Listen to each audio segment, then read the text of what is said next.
Welcome to the Icario podcast, where we, the people, your hosts, teach you, the entrepreneur, how to be happy, healthy, fit, and rich.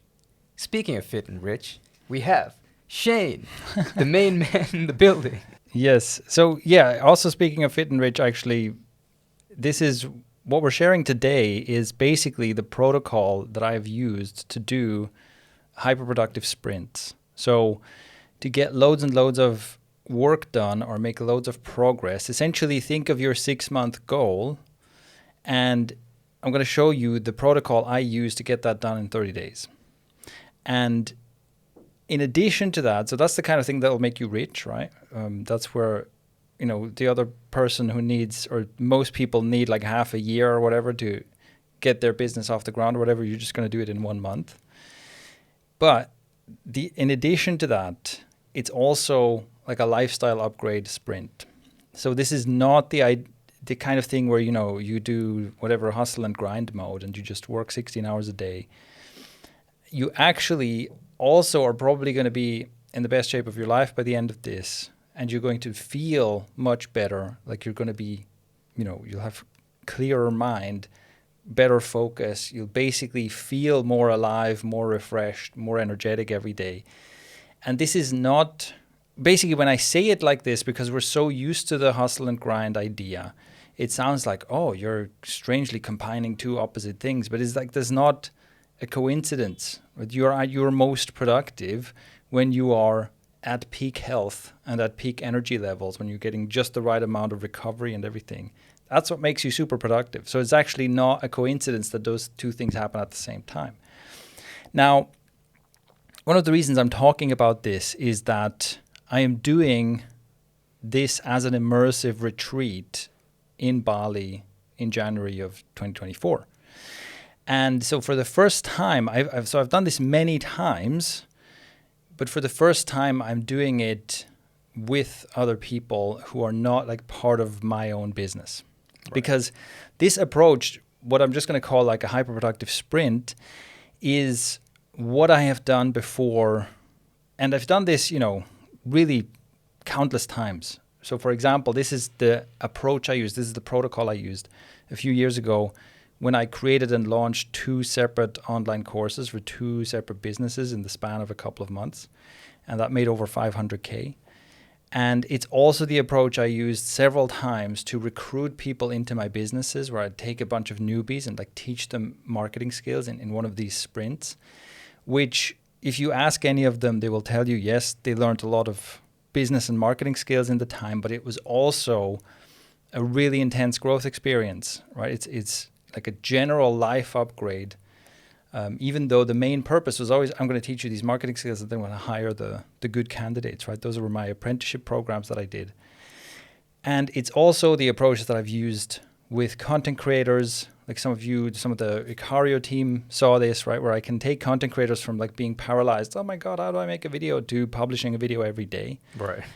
And it's the approach that I also most recently used to test the market for a completely new business in a niche that I'd never touched before. And I went from 0 to over 100K followers. Again, just by doing a sprint of extremely high output, where most people, it would take you so long to get that amount of data, right? I basically wanted data. Does this work? Is this market alive? Can I use this message to reach people in this market? And within a few months, I have a very clear answer. Here's 100,000 followers, right? Whereas most people would basically still be working on their second draft at that point in time, right? So, and so on. Like there's loads of examples. I've basically used this as my way to get stuff started over and over again. Yeah, this is like the tried, tested, and proven way. Totally. Yeah. You've been doing it over and over again. Yeah, okay. And loads of people have seen versions of this. And like I said, usually I've always done this internally with people I work with, or to recruit people and so on. And like once you experience this way of operating, you will never want to go back to the way you're doing it now, because it's just like so eye-wateringly inefficient how most people go about this, right? Okay, so that brings in interesting question off the bat, right?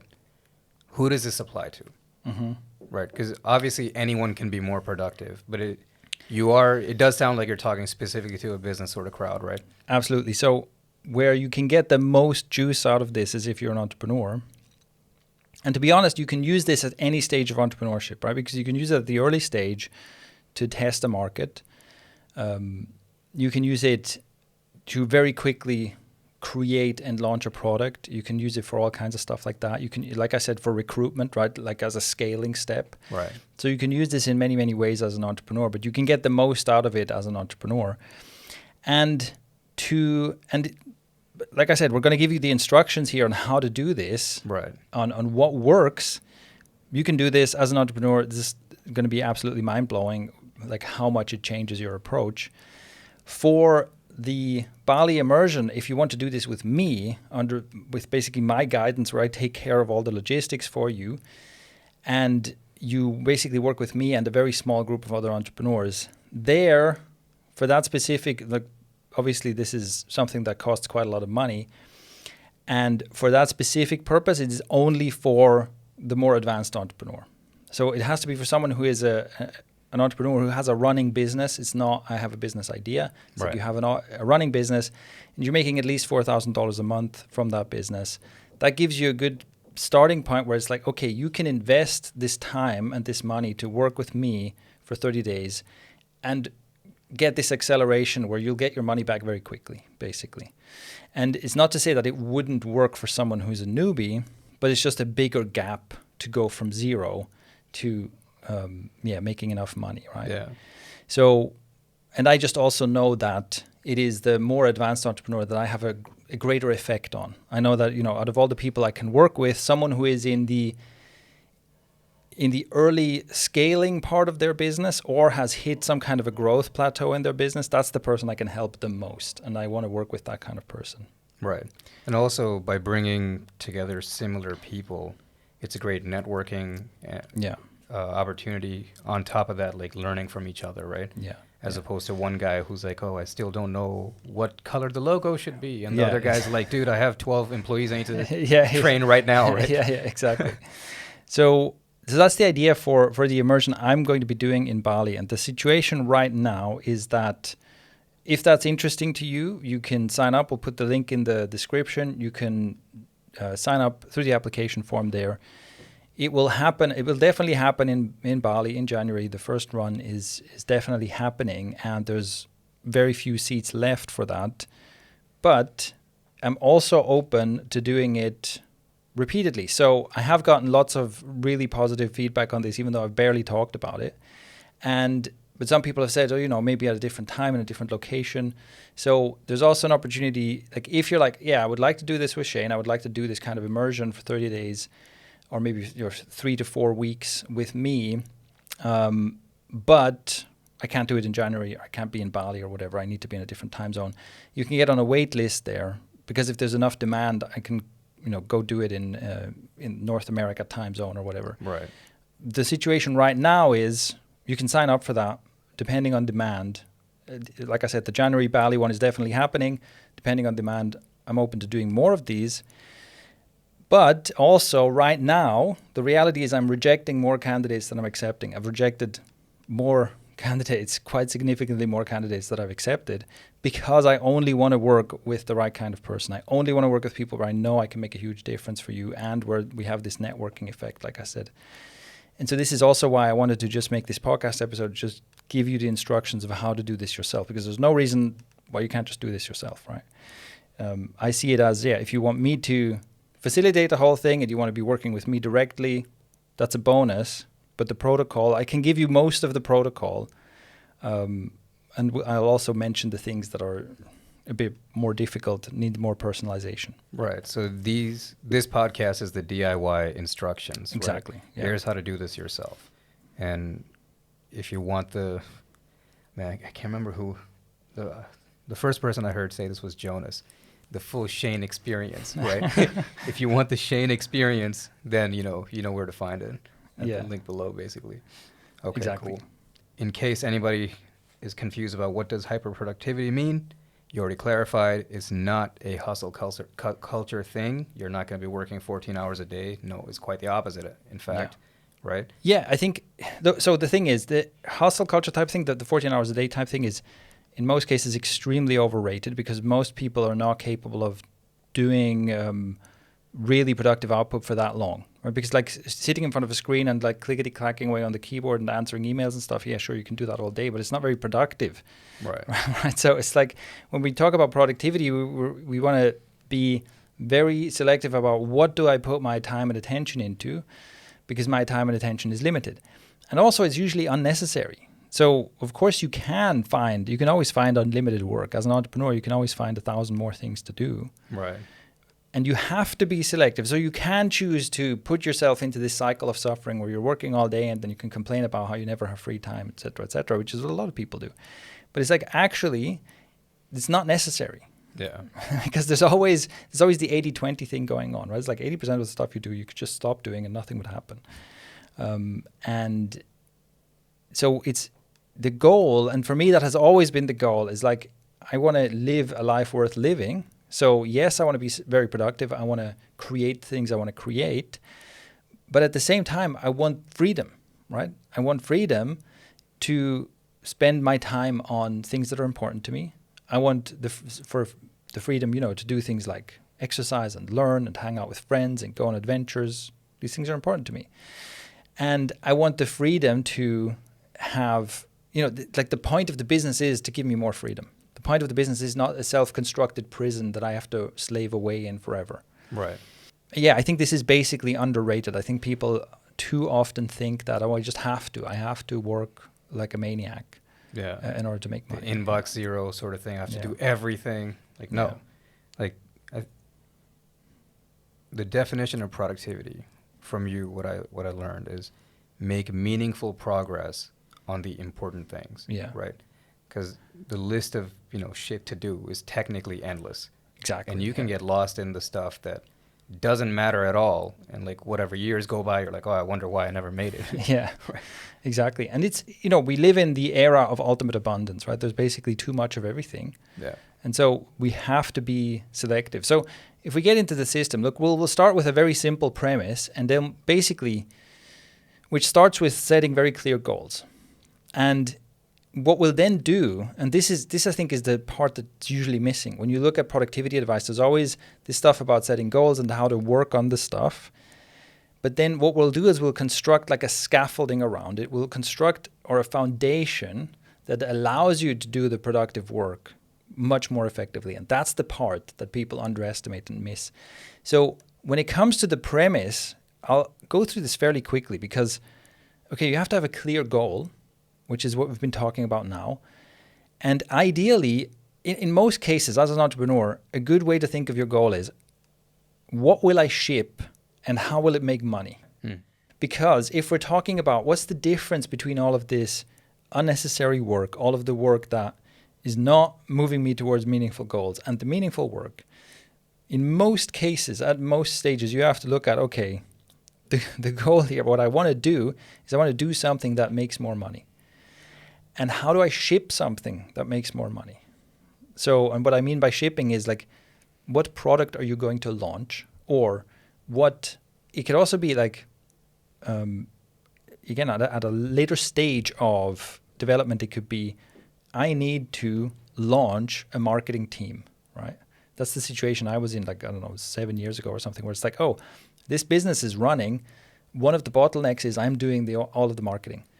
And then instead of I'm going to spend the next 3 years trying to figure this out, I'm like, the thing I need to ship is a marketing team, right? There's an end result where it's like, what I want is a team of, There's an end result where it's like, the thing I want is a team of marketing people who are doing all the work that I'm doing plus more.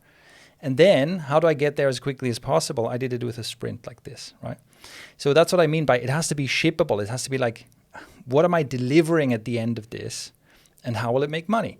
And if you have a clear answer to those two things, that is a good way to orient yourself towards what actually matters, right? Yeah. And then it's like, look, everything I do that helps me get to the point where there's a marketing team doing the marketing work in my business is meaningful and good. Everything that isn't moving me towards that, can I just not do it? Often the answer is, yeah, I can just not do it. Or I can do it later, right? Like, let this fire burn until I've solved this one. And yeah, in the earlier stage of the business, it's often, what is the product? How do I ship this product, right? It's something like that, where that is a good way to orient towards what matters. So you have a goal. So you've set a goal of a shippable thing that will make you money. You then break it down into milestones, and you break it down into as clear as possible. What are the actual steps, the necessary steps to get there? Then you eliminate all the steps that aren't actually necessary. So in the breaking down into milestones process, you'll probably write down a bunch of things. It's like, again, you can ask yourself, can I just not do this? And again, often the answer is, yeah, you could just not do this, and you'll still reach the goal. Right. So then again, you can be more selective about what you actually spend your time on. And then when you have that level of clarity, what you do is you get used to working on that thing in undistracted, deeply focused 90-minute sessions. That is the most effective way to get stuff done. So what that basically means is, and I'm not going to vastly elaborate on the value of deep work, but because we've also talked about that elsewhere, but I will say that deep work, basically what you want to do is you want to allow yourself to be fully immersed in working on the most important thing. And you want to do it for 90 minutes at a time. 90 minutes is basically the optimal duration for a deeply focused work session. It is compatible with the ultradian rhythm. So it's kind of part of your internal clock, part of your biological clock, runs in 90-minute cycles. And this is why, a Pomodoro of 25 minutes or so, or whatever is actually not ideal. 90 minutes is the ideal length to do your deeply focused, undistracted work sessions. That's what you want to be doing. And it basically means eliminating distractions, because right now we live in a world of distractions where the typical, digital worker, the knowledge worker, whatever you want to call it, will have like Slack open. And we'll have Slack pinging at them at all times. And then it's like you're working on the thing, and then you're answering a Slack message. Then you're working a bit, then you're answering. Then you're working, then you're answering, and so on, right? And then, email. And you're juggling all this stuff, and you're never working with focus. And the thing is, and if you want to read the whole book on this, read Deep Focus by Cal Newport. It's a good book, which goes into all of the ways in which, we massively underestimate how important deep focus is. You get so much more done when you're deeply focused than when you're distracted. So that is one of the foundations. You need to get good at doing this. And this is the way you will work on the most meaningful things. And you'll be doing 2 to 4 of these 90-minute sessions a day, and that's it. If you do 3 90-minute work sessions like this, plus an hour or so of busy work, you are being more productive than almost everyone. And you don't have to work 16 hours a day for that. Now, Right. You can also go to, if this is new to you, if you're hearing me talk about 90-minute sessions and you're like, I've never heard about this before, then you can go to focusandaction.com/F90, where we teach this specific, most effective work protocol, and that's for free. So that's focusandaction.com. Focus and Action is just as one word all written out. focusandaction.com/F90, where you can, again, we're just giving it all away basically, where you can get the most effective, and this has been proven with thousands of people, the most effective way to do your work. And you'll be absolutely shocked at how much work you get done. Yeah, and just to clarify, the book is Deep Work by Cal Newport. What did I say? Deep Focus. Right, that's true. It is how to do deeply focused work. Yeah. There you go. Yeah, deep work. Okay. That's the basic premise, right? If you Right. work like this, you get lots done. Now let's talk about the stuff that surrounds this that makes it so much more effective. The first thing is you want to look at your environment and basically declutter your environment, both physically and digitally. So it's just way easier to be undistracted and to get into focus if you are in an uncluttered environment. I like to talk about a boring work environment, right? So in my case, for example, I face the wall. I'm not facing into the room or at a door or out a window. I face the wall, so in front of me, there's not stuff moving in my peripheral vision, for example. And I don't have interesting things on my desk, right? And I keep my desk more or less clear. But I don't have things in my sight that are tempting. I don't have a bowl of cookies in sight. I don't have a skateboard or a surfboard leaning in the corner where I can see it. that Right. reminds me that I could be doing something more fun, right? You know, Right. it's like these kinds of things that matters, right? I want my work environment to be boring. So like on my desk, I have obviously my keyboard. I have stuff like hard drives, external hard drives. It's like that's not tempting me to go do something else, right? Right. So, and another thing that is, and what's more important for most people, I think, is the digital environment, because so many people have this habit of having 1,000 tabs open and having, you know, a million files on the desktop and all this kind of just so much mess and so much clutter, and keeping all your apps open, you know. I remember I told someone about, like, you know, on a Mac, you can do, Command Q to close an app when you're not using it anymore. And they were like mind blown. They didn't know you can close apps, right? I was like, yeah, you can close apps that you're not using instead of having 1,000 apps open at all times.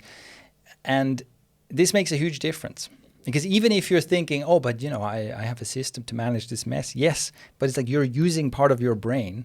It's like running cycles the entire time trying to remember, you know, on which virtual desktop, in which fucking tab, in which browser window is the thing. It's much easier if you're just like, no, I have 3 apps open. It's the 3 apps I use, right? And I'm never looking for one. It's like, it's one of the other 2, right? Basically, if I'm switching apps, it's one of the other 2. That's a good point. Well, yeah, there's so much to touch on this, but the thick and thin of it is like you're basically talking about task switching, right? And not interrupting your focus and whatnot. Again, it's all in the F90 or Focus 90 free course that's on the website if you want to dive deeper into this. Yeah. But the point you're getting at is that you want to create your physical and digital environment distraction free. Yeah. I think often people instinctively know that their physical environment should be distraction free, right? They're like, oh, I have too much clutter on my desk. Yeah. But then they open their laptop or whatever, and there's tons of bullshit. Yeah. And yeah, one way that I found that works is, I've done this previously in the past. Grab everything on my desktop, move it into one folder, desktop stuff, right? Yeah. And then a month goes by, I'm like, I don't even know what's in there, delete. Yeah. Or I'll look at it quickly, Exactly. be like, okay, pictures, save, and then everything else is garbage, right? That's great. Yeah, that's a good one. It's basically decision-making fatigue, right? Not, like, it's FOMO, essentially, right? With the thousands of tabs, like, oh, I hope I don't miss this video. Yeah. Dude, just close it. You're going to be like, Yeah. oh, okay, it's fine. I didn't die. And then you you just repeat that process tab after tab. Yeah, exactly. Yeah, because it's exactly also one of those things, just like we were saying about you're doing all this work that's not actually necessary. You have all this stuff open that you think you need, but once you close it, like 5 minutes later, you forget about it and you realize I never needed it.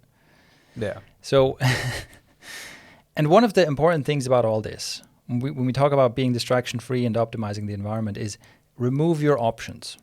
There's such power in removing your options, where it's counterintuitive because we like options. Yeah. And we tend to think, you know, ideally, I will give myself all the options, right? What do I feel like doing right now? Oh, maybe I feel like taking a break right now. Maybe I feel like doing something. No. Decide I'm going to work on the most important thing right now for the next 90 minutes and remove all other options. And in an unexpected way, this gives you so much freedom, because it gives you the freedom of not constantly having to make decisions, of not constantly being like, well, okay, I chose to do the not so important thing, but now I feel kind of guilty about not doing the important thing, and so on. Like, you're burning so much energy on this unnecessary optionality. And it's such freedom to just be like, no, I'm closing all the stuff I don't need. I'm removing all the clutter.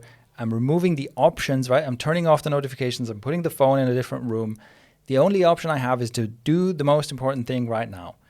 And that's such a relief, actually. Yeah. Man, there's a few things I'd like to add here. Number one, like the paradox of choice, right? It's been proven. If the more options you have, the more paralyzing it actually is.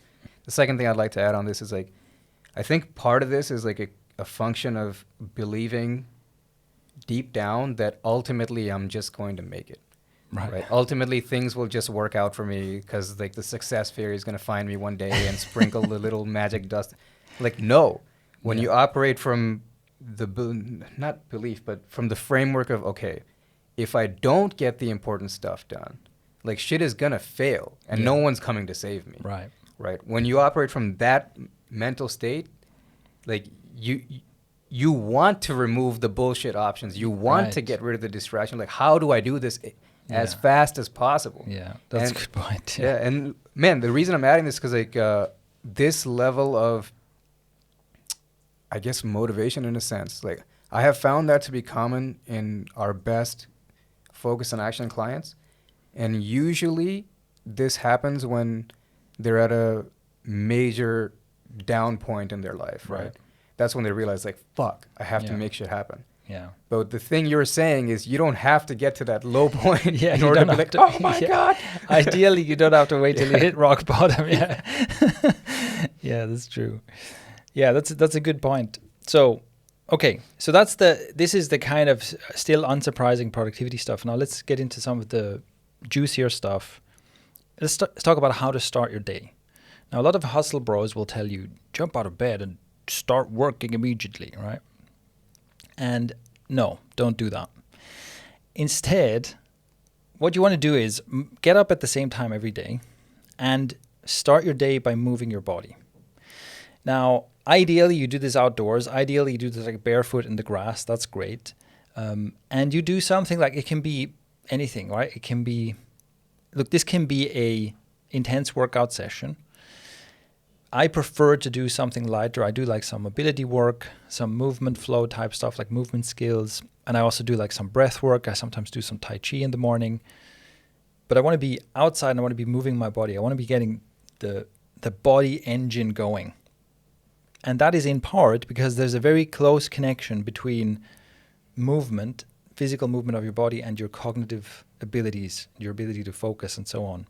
And for the vast majority of people, you will perform much better if you start your day outside with sunlight and movement. Get the engine going, and you'll be much more ready to then do your focused work. And also, we're not in this scarcity mindset where you think that in order to be more productive, I have to work more hours. Instead, because then it's like, oh, then I should just work right away, right? Because every hour spent not working is somehow wasted. It's like, no. What you want to do is you want to get yourself into a high performance state and then do really good work for a few hours. So that's why I start with movement. Also, I recommend that you don't eat breakfast. This is certainly true if you're male.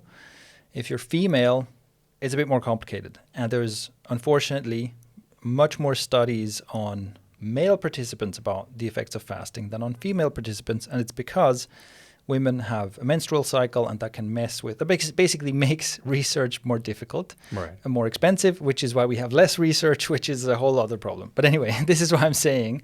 I can confidently say, for men, in general, you will find that you perform better if you don't eat breakfast. That you're essentially sharper and more in like hunting mode until you get your first calorie. And you can use that to your advantage, right? Yeah. So, and again, and if you're female, I don't know if this also applies, try it out. Which means, so you're not eating food, you are fasting in the morning, you drink water, you drink green tea, you drink maybe coffee, but if you drink coffee, drink it black. And then, once you've done that, you start your day, you set your intention for the first work session. You might want to do a short writing session or something to figure out, okay, what's the most important stuff today? What do I want to accomplish today? Just kind of get your mind tuned into this. And then you do your first 90-minute session on the most important thing you can possibly be doing today. That's how you start your work day. And ideally, you haven't looked at a phone screen at this point. Because again, you haven't even let the mind virus get its grips on you, right? Like you leave that for later. Right. So at that point, so you do your first 90-minute session, then you take a short break, you maybe move your body a little bit again, then you do your second 90-minute session on the next most important thing you can possibly be working on right now. And at that point, depending on when exactly you start, it is still before noon, right? At this point, it's like maybe 11 o'clock or something. Maybe it's noon. And you've already done more work than most people do all week. If you follow this protocol, you will have made so much progress at this point, right? If it's Monday morning, you are ahead of basically where most people will be on Friday. And that feels good. And you should celebrate that. It's supposed to feel good because how good it feels is going to give you motivation to do more of it. Like Yeah. you should feel good about it. It's amazing. It's an amazing feeling, right? To start like this. Man, you're absolutely right. And one of the things that just came to my mind, like, you know how you guys see on Instagram, it's like, oh, here's the magic multimillionaire's morning routine and all that bullshit. Like, this is the actual, this is the actual morning routine of what it takes to be that level of a person, you know, coming from the freaking horse's mouth himself. You know what I mean? Yeah, Like, there's too much crap. It's not made for Instagram, yeah. Yeah, and exactly. And it's not made to provide like a dopamine hit of like, oh, now I feel good because I'm going to wake up and whatever, meditate for 45 minutes first thing in the morning. Yeah. I don't know if that's good for you. Probably is. But getting important shit done Yeah. in the first 3 hours of the day, and you're like, wow, I'm ahead of 90% of the world right now. Yeah. That feels great. It does feel great, yeah. Okay, so that's how you start the day. And it's also how you give yourself momentum, right? You give yourself momentum into the day, you give yourself momentum into the week. And then it's also important to not burn out, right? It's important not to burn yourself out on Monday and then wonder why you weren't motivated to do it on Tuesday. So the next component I want to talk about is exercise. So we've already talked about starting the day with movement. Then there's a second exercise session that you do, and there's basically one of two places you can insert it. You either do it before lunch. This is my preference. So after the first work sessions, I hit the gym. I still haven't eaten. I hit the gym for a lifting session. And by the way, if you think, oh my God, but you don't have energy and stuff. No, you have plenty of energy. It's fine. Like you don't, yeah. You don't need, especially it's not a competition, right? You don't have to like carb load to go lift some weights. So you do your heavy lifting session, and that's what I do here. It could also be something else, but I prefer to go to the gym, do some lifting, and then have lunch. And that's essentially like the first half of my day, right? The other option is to do your workout like 1 or 2 hours after lunch. And that just depends. So I would prefer to work out at lunchtime. The reason I don't do it is because the gym is just crammed and I don't like it. It's too crowded. Right. But so that's the other option, slightly less preferable to have lunch first, maybe do another work session, then go to the gym. It's super useful to insert a gym session like before the end of the day, because it is a really good thing to like wake your system back up, and it can give you like a second wind of focus, where if you just try to work all the way through, you'll feel your focus waning. You'll feel that you get tired, you find it difficult to focus. And if you do a bunch of work and then before you start dipping, you hit the gym, it's a different kind of intensity. And again, like it gets the blood pumping, it gives your whole system this kind of reset almost, right? It wakes you up in a different way. And you'll find it much easier then to go and do a second work session. Obviously, again, this is for more advanced trainees, you're not absolutely smashing your central nervous system in this workout. You're not doing 5 sets of heavy deadlifts or something ridiculous, right? Where you just pass out afterwards. He's very focused. Yeah. So it's high intensity, but not insanely high intensity, right? Yeah. And again, remember that the physical exercise is obviously good for your health, and it's good for looking good naked and being confident and all this kind of stuff. But it's also really important for your cognitive abilities. It's important for your focus, for your alertness, for your sleep quality, for your energy levels. You like, even if the only thing you care about is the success of your business and your productive output, this is not optional. You need to be doing this training session, like literally. And the book for this to read, if you're not convinced, is Spark by John Ratty, which talks all about how movement and exercise connects to brain health and brain performance, which goes way deeper than you think. So again, like this is a key component of how to put yourself in the state of super high performance that you can maintain for 30 days or longer. Right. Okay, so far in our magic daily routine, we have wake up at the same time, right? Get some kind of outdoors activity, movement activity, ideally barefoot, where you're touching the grass. You also get sunlight exposure in the morning. After this, you come home, you grab your either green tea or water or black coffee, if that's your thing, and you get to your first 90-minute session on the most important thing you can be doing that day. Take a little bit of a break, I guess, get up, walk around a bit, come back, do the second one. Now, after the second one, you go for your gym session, which is the more intense workout of the day, right? And so that's where we've come. Now, after this, is it lunch? Like, what happens after that? So ideally, you have lunch after that workout session, and here I'm not going to go into the nutritional aspects. Look, you want to be eating whole foods. You want to be avoiding processed foods. Again, you want to be fueling your brain, right? This is also a great moment to have a high protein meal. Your system is ready to absorb that protein. But in general, the details of nutrition are actually not that important, because most people's diet is just so bad that if you just start eating whole foods and stop eating all this junk, it'll have a huge effect.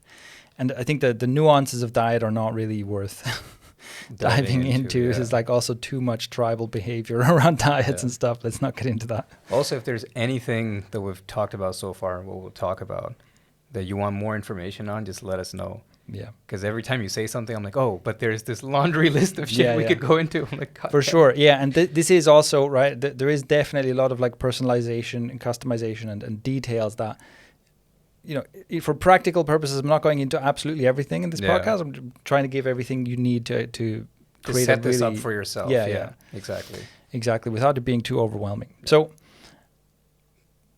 the next thing I want to talk about. So now in the afternoon, what you'll be doing is after your lunch, you'll be doing another 1 or 2 of these 90-minute sessions. And that's also when you want to be doing your busy work towards the end of the day for things like answering emails and having meetings and having just all this other stuff, right? All this little stuff, admin stuff, all the stuff that doesn't fall into the bracket of the most important thing to move me towards my most meaningful goal is stuff that is best done in the afternoon, like towards the end of the day when you are starting to run out of energy for like this kind of deep, focused, creative, intense work, right? You do run out of steam eventually. So that's a good moment to do that. It's like, okay, I can spend another however long, maybe a couple of hours answering emails and doing that kind of stuff after I've done all the important stuff, right?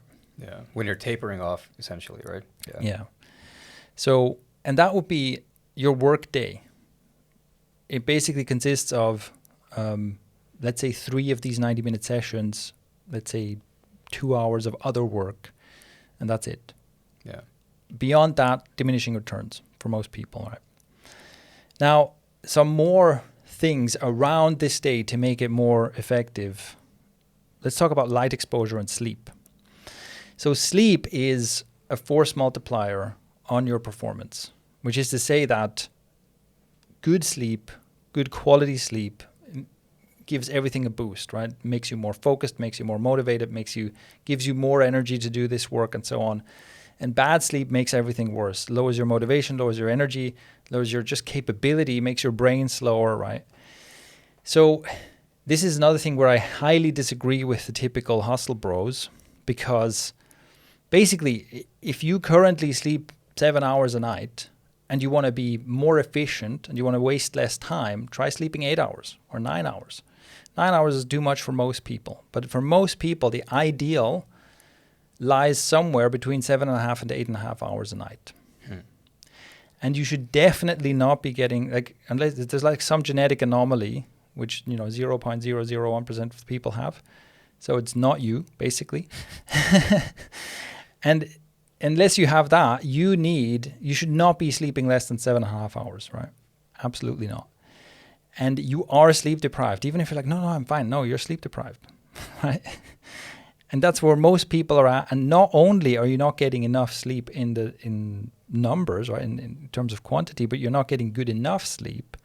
And that's where light exposure comes in, right? So if you're staring at a screen and getting blue light into your eyeballs until 5 minutes before you fall asleep, that is affecting your sleep quality. And even if your Apple Watch or Oura or whatever says, yeah, you got 8 hours of sleep, you still didn't get the quality sleep that you need. So, okay. So this is where what we want to make sure is that we get all the sleep we need to perform at our best. And it's really one of the, you can invert it and say like one of the best ways to sabotage yourself, one of the best ways to absolutely destroy your performance is to just be slightly sleep deprived. Right. It's the same as being slightly drunk, isn't it? It is, yeah. Well, eventually it's the same as being very drunk.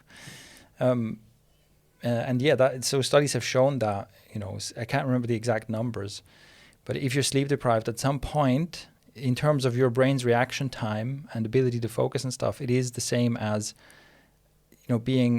having so much alcohol in your system that you wouldn't be allowed to drive anymore. Yeah. Anyway, so the factor we use, or one of the main factors we use in order to make sure that we get good sleep quality, is light exposure. So light exposure, light reaching your eyeballs and light on your skin is one of the most important factors that controls your circadian clock, your biological clock. Now, here's what you do. One of them we've already covered. In the morning, you basically want to be exposed to morning sunlight. So ideally, you're doing your morning exercise and movement in sunlight so that you're seeing low angle light, right? You're essentially seeing close to sunrise light. That is a signal for your system that calibrates your internal clock, essentially. Then during the day, you want to have bright lights. So around midday, ideally you don't want to be sitting in a dark apartment, let's say, right, with a bit of overhead light. Basically, turn up the overhead lights because there the problem is you're not getting enough light. Your body is expecting midday sunlight, which is extremely bright, and instead you're getting a little bit of screen light, a little bit of overhead light. So you really want to, and that might sound counterintuitive, but the easiest fix for people to do is during the day, turn on the light inside. Even though you're oh, but it's bright outside, I don't need to. No, but just get more light, give your system that signal, right? So then, as a bonus, if you can, you also want to see evening light. So if you see the sunset, that's great. Again, gives your body the signal for that calibration. And you want to be turning off overhead lights indoors once it gets dark outside. It's just all about not confusing your internal clock, right? If you're not doing these things, if it's dark outside and then you turn on the light inside, you're kind of giving your body jet lag, because your body goes, wait, is it midday, right? And that will throw you off, and that will compromise your sleep quality. So the other thing that I recommend doing here is wear blue light blocking glasses for 2 to 3 hours before you go to bed. And so you're just filtering out the blue light, and avoid screens entirely, and essentially live in the dark for the last 1 hour, 90 minutes to 1 hour before bed. And so doing this will drastically improve your sleep quality. And also this last part of the day is the ideal time to do introspective and contemplative stuff. So sitting in a darkened room in the evening when you're already getting slightly tired is the perfect time to do things like introspective writing, or to do things like meditation, or even just to have conversations with people, right? If you want to have the kind of conversation where you can go deep and learn things, is much better to do when, in this kind of mellow mood, low light, you can really get into it instead of, at midday, oh, I'm slamming some coffees and I'm checking my phone while talking to someone. It's that's a completely different level of human connection, right, that you get if you go into what I think of as caveman mode, right? You want to live like a caveman towards the final hours before you go to bed. Right. So it's you're sitting in a cave, there's a little firelight, and you're chatting with people, or it's also a great time to do meditation and stuff like that. You'll probably find that you can go way deeper than, you're I always think of it as we have a culture where I'm doing my meditation and I'm listening to my Headspace thing at 2x speed on my commute, to slam as much meditation as possible while I'm rushing somewhere, right? I'm doing nothing really fast. Yeah, that is what you want to do with your light exposure. I'm kind of rushing through this, but honestly, you'll be surprised at how much of a difference this makes. And the final thing is go to bed in a pitch black room.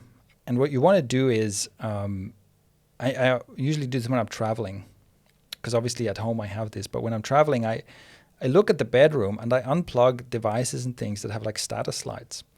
Because if you have,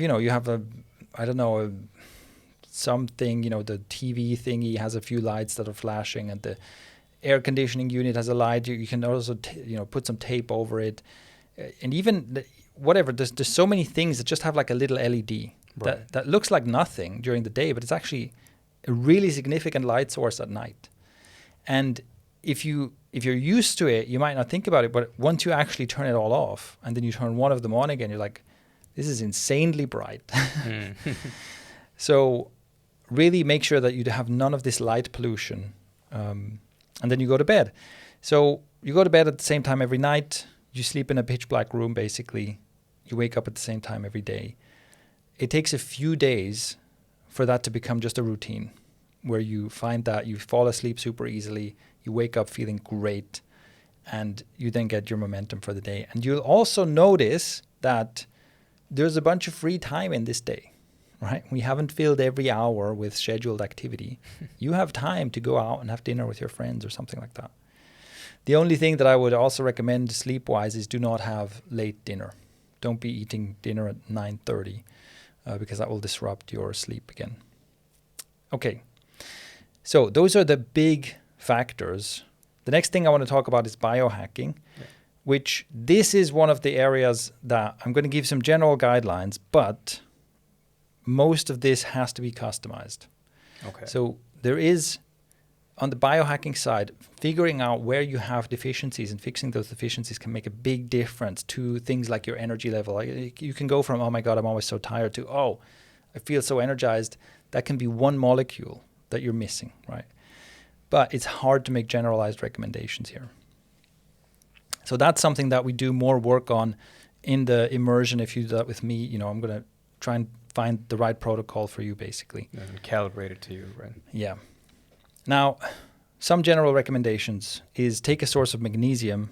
The recommended sources are magnesium glycinate, magnesium chloride, magnesium threonate, which is overpriced, but it's okay. It's the one Huberman always talks about as well. I just want to quickly say, like, magnesium threonate, right, has gotten, I bet, good business, right, because Huberman has mentioned it a lot. The marketing that they do is they say that magnesium threonate crosses the blood-brain barrier, like every other type of magnesium. But that's the thing they don't add, right? So don't be taken in by that. Magnesium, take a source of magnesium, 240 to 600 milligrams a day is usually good for everyone. So magnesium is really good for your nervous system, which includes your brain. And but it's also like magnesium is involved in like 3,000 different processes in the body. It's like such a fundamental building block for all these kinds of little biological engines in your body that generally people respond to it very well. And it also increases sleep quality for many people, which then again, it's a force multiplier on everything else. So magnesium is usually a good idea. Just the problem is if you go into a store and you look at what they have on the shelf, it's usually a bunch of garbage. It's usually a lot of magnesium oxidase or something, or oxide. Oxide, I think, yeah. Oxide. Almost all of them, yeah. Yeah, and that's really the worst one. That's the one you don't want to take. So you might have to order it from a source. Basically, just make sure that it's not that one. Yeah. Magnesium citronate is one that a lot of people don't, that's like people get diarrhea from it, basically. So that's why chloride, threonate, even though it's overrated and a bit too expensive. My favorite one is actually glycinate now, because the glycine is quite useful as well, especially for people who exercise. So magnesium glycinate or bisglycinate, 240 to 600 grams a day. That's probably good for everyone. Another thing I can generally recommend is lion's mane. So lion's mane is a mushroom, and you can get this as a powdered extract. And you can throw that into your smoothie, or you can get it in capsules. Start on 1 gram a day, go up to maybe 3 grams a day if you tolerate it well, and if there's no side effects, which there shouldn't be. And that's really, really good for your nervous system again, and for your brain specifically.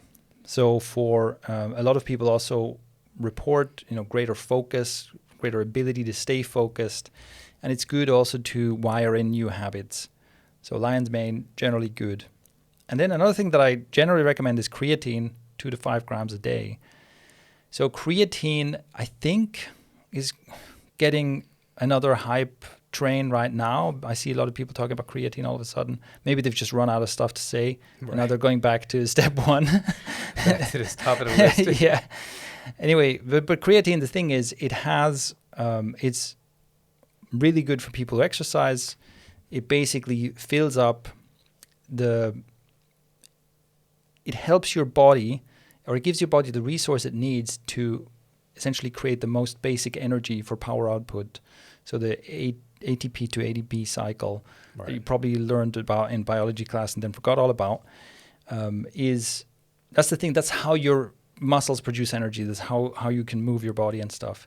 And creatine just helps fill up the stores. Yeah. It helps your body do more of that. But it also increases it too, right? Your ATP stores. Yeah.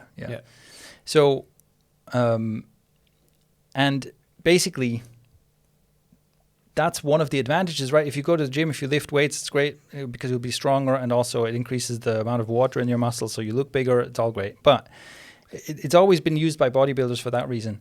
But it's actually also, there's more and more research coming out that shows the cognitive benefits of creatine, which I think it's worth taking for those too. And it's extremely safe. It's been researched 1 million times. To the nth degree at this point. Yeah, so we can be very, very certain that it's a safe thing to take.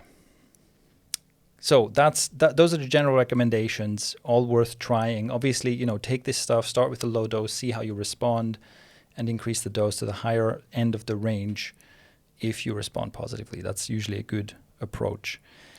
Now, one more thing I can say, there's a thing called the Braverman test, and I think it's bravermantest.com, or maybe it's another .org or something, I don't know, but I think it's probably .com.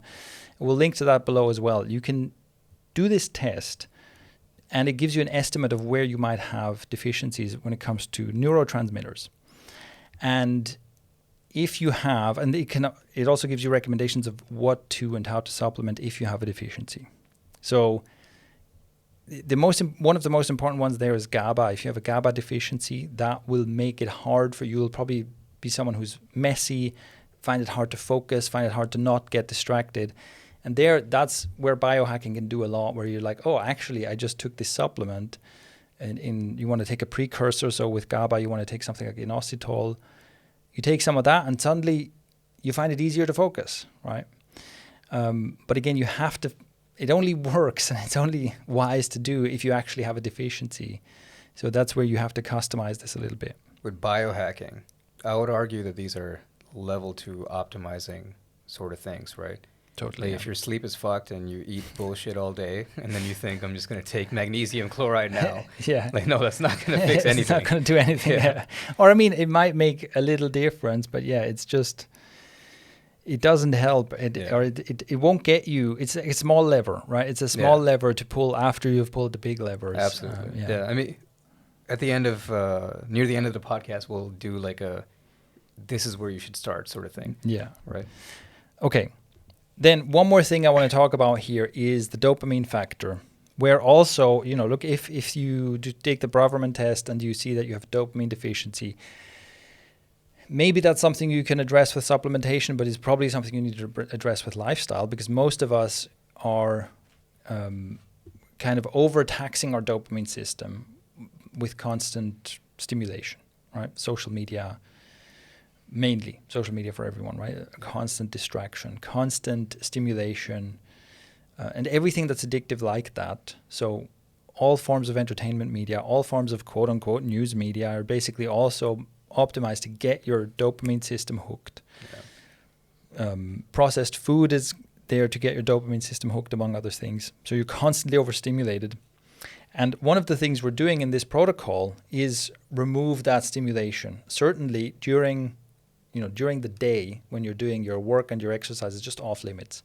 So you're not checking your phone in between. You're not using TikTok in your bathroom break, right? And that makes a huge difference. Again, I think people underestimate that.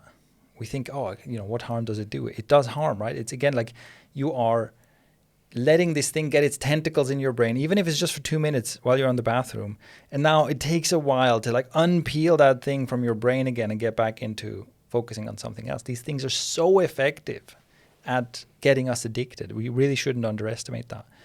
So that's part of what will make you so effective, is that you're just cutting down these sources of dopaminergic stimulation while you're doing this sprint. And what you really want to do is you want to replace these sources of instant gratification with healthy dopamine from, like, you want to enjoy the sense of accomplishment you get from doing work and the sense of accomplishment you get from working out. And even socializing, even just like sitting around talking with people, and especially like having actually deep conversations, or having something like, exchanging. It's like, I come to you with some problem, you help me out. You come with your problem, I help you out. That kind of thing is highly rewarding and is an example of what I would call healthy dopamine. It's also the same circuitry, really, right? That makes you go, I'm motivated to do this again, but it's a healthy version of that. And that's part of what makes this so powerful, especially if you do it, as a sprint, you keep going. You get into a whole different mode of being, basically. That's part of what makes this so powerful. So then, and those are really the basics. And you want to get into a routine where the way I like to do this is that I do 5 days. I do like a 5.5 day work week.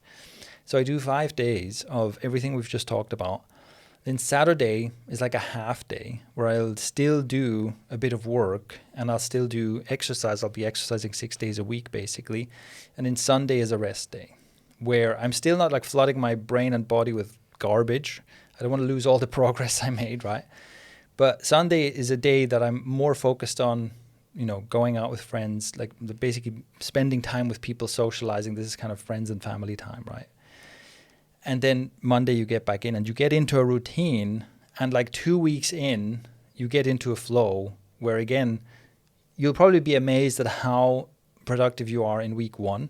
And then you'll be amazed at how much more productive you are in week 2. And then you'll be amazed at how much more productive you are in week 3, right? Because as you set this routine and you don't knock yourself out every time, right? So you don't go on an alcohol bender on the weekend where then it takes you 3 days to get back to normal, right? Right. You keep that flow going and it builds and builds and builds, and you get into an incredible flow of, again, where if you've never done this, I guarantee you underestimate how powerful this is to do. The final thing here that I want to talk about is the community factor, because everything I've just explained is obviously something you can do by yourself, for yourself, but it is so much easier and so much more effective to do this when you aren't alone. Because if you do it yourself, it can be like this challenge, right? I'm taking this on, I'm trying this, or it can be a bit of a slog, especially initially, right? To get in and do all these habits and, remember all the things, and you're not used to this, and you're still like seeking distraction and stuff. If you do it with other people, it's much easier. You hold each other accountable. You feel it's easier to do because you're all doing it together. And it's also more fun. And it can turn from this really difficult challenge to like one of the most fun things you've ever done, that also happens to make you extremely productive, that also, you end up being in great shape because you're working out together and you're having a great time and you're like, what? Life can be this good, right? So I really recommend doing this with peers, right? If you have a team, you can do it with your team. This kind of as a retreat immersion thing with your team. Or if you're a solopreneur, or you have a remote team or whatever, you can do this. Like, find some other entrepreneurs, like go to a co-working space or something, go to your entrepreneur meetup, find some other people to do this with. You also might make lifelong friends doing this. And like I said, it turns it from something that's potentially kind of this solo thing that can still be super powerful, like try it out, but it makes it easy and fun without making it any less effective. So I highly recommend doing this with other people. Yeah, and one great benefit from this is pretty much accountability, right? Like you mentioned it already. And one of the hardest parts about creating accountability groups is, how do you find other people who are quote unquote up to the mark that you would want to be at, right? And that usually is that I'm not up to the mark. I want someone better than me in my circle. So therefore I feel the pressure, right? Yeah. Like it's never, I should go first. But if you can do this with a group of friends, or create that accountability group, like you're not going to want to let that go down, right? Yeah. You're going to keep each other accountable to your goals year long, ideally for years on end. And also, like, I think if you if you go, okay, I do want to do this with other people, but who's the right candidate to do this with? Well, like, send them this episode. Be like, hey, I want to do this with people, who's up for it. And it's the kind of person, right? Because you want someone who is like growth minded and who's like, yes, I want to crush it. Yes, I want to level up. I don't want to just keep doing what I've been doing and keep getting the results I've been getting, right?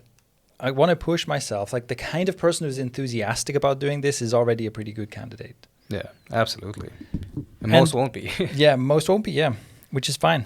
So, and again, if you want to do it with me in Bali in January 24, you can maybe, by the time you're listening to this, still get a seat.